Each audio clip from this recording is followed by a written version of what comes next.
Narendra Bhadauria group of education institute आप सभी विद्यार्थियों का स्वागत करता है। मेरा नाम राम प्रकाश दीक्षित है और मैं आज कक्षा 12 के विद्यार्थियों के लिए हिंदी व्याकरण में अनेकार्थी शब्द पढ़ाने जा रहा हूँ। सभी विद्यार्थी ध्यान से पढ़ेंगे और समझने का प्रयास करेंगे। अब प्रश्न होता कि अनेकार्थ होते क्या हैं। सबसे पहले ये समझना जरूरी होता है। तो अनेकार्थ वे अर्थ शब्द होते हैं जिन शब्दों के कई कई अर्थ होते हैं और वे अधिकतर श्रेष्ठ अलंकार में प्रयोग किए जाते हैं। जैसे शब्द है खग। ख माने आकाश, ग माने गमन करने वाला, आकाश में गमन करने वाला।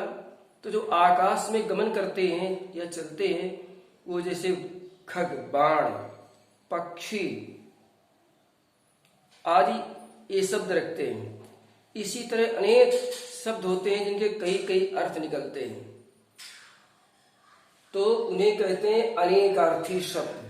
जैसे हिंदी में श्लेष अलंकार है। श्लेष अलंकार में प्राय एक शब्द के कई अर्थ होते हैं। जैसे रहीमन पानी राखिए, बिन पानी सब सून, पानी गए नऊबरे मोती मानुष चून। पानी गए नऊबरे मोती मानुष चून इस पंक्ति में श्रेष्ठ है, गुम्फित अर्थ है, श्रेष्ठ अलंकार है, कई अर्थ देने वाला है। एक पानी, पानी राखिए मोती मानुष चून। मोती में चमक, मोती में चमक नहीं जिसका कोई अर्थ नहीं, तो अगर मोती में पानी चढ़ा दो। मनुष्य, ये पानीदार मनुष्य माने स्वाभिमानी आदमी है। चून माने आटा, और आटा में यदि पानी का प्रयोग न हो तो आटे का भी कोई अर्थ नहीं है। तो हाँ, सब देखो और उसके अर्थ कई हो, वहां पर वे शब्द अनेकार्थी शब्द कहलाते हैं। अब आइए हम पढ़ते अनेकार्थी शब्दों को। कि जैसे अम्बुज, अम्बुज शब्द है। अम्बुज को कमल कहते हैं प्राय। तो अम्बु माने जल और ज माने पैदा होने वाला, जन्मने वाला। अम्बुज जो जल से पैदा हो। तो जल से कौन कौन सी चीजें पैदा होती हैं? तो कई चीजें उसके निकल आती हैं। कमल, चंद्रमा का भी नाम अम्बुज है। शंख, ये सब जल में ही पैदा होते हैं, नदी तालाब में। सिवार, सीपी, मोती, शंख, ये सभी जो है जल में ही पैदा होते हैं। इसीलिए इनको जो है अम्बुज या जलज भी कहते हैं। और कई अर्थ हैं इस शब्द के, अम्बुज और जलज के। ठीक इसी प्रकार दूसरा शब्द है अंक। अंक माने गोद। राम अपने पिता दशरथ के अंक में बैठे हुए हैं, गोद में बैठे हैं। अंक माने संख्या के अंक, 1 2 3 4 5 6 7 8 संख्या के अंक। और अंक माने नाटक का भाग, प्रथम अंक, द्वितीय अंक, तृतीय अंक। माने अंक शब्द का कई जगह पर प्रयोग होता है, इसलिए अनेकार्थ शब्द हुआ। ठीक इसी प्रकार दूसरा शब्द है अज।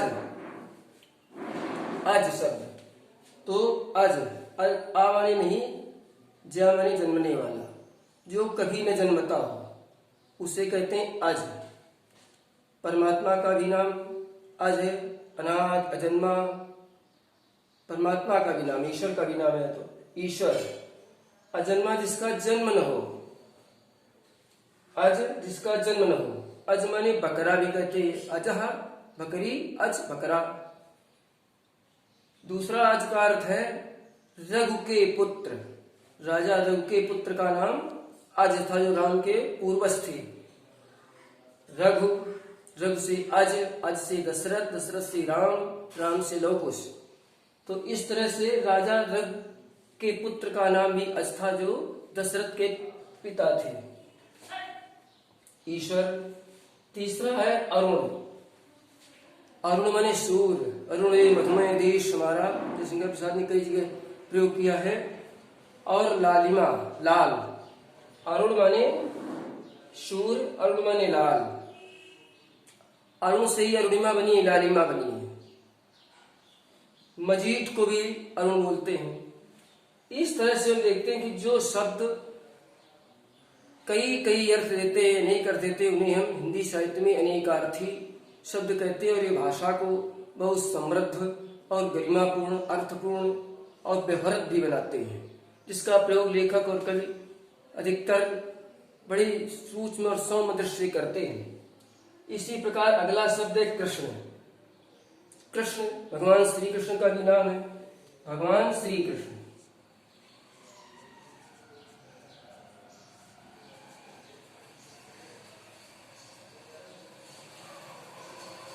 कृष्ण माने काला भी होता है, कृष्ण माने काला।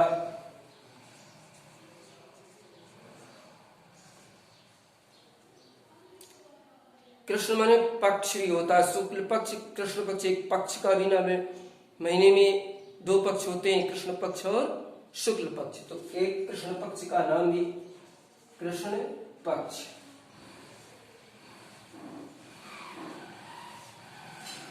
इसी तरह से शब्द है बताया प्रयोग में खग। खग माने आकाश में उड़ने वाला, खग माने पक्षी। आकाश में कौन कौन चलते हैं? पक्षी,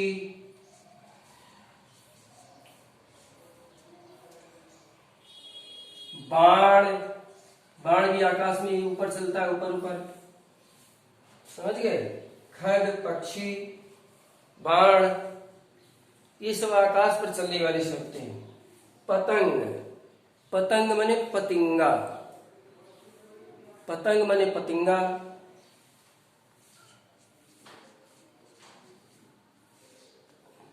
उड़ने वाली पतंग।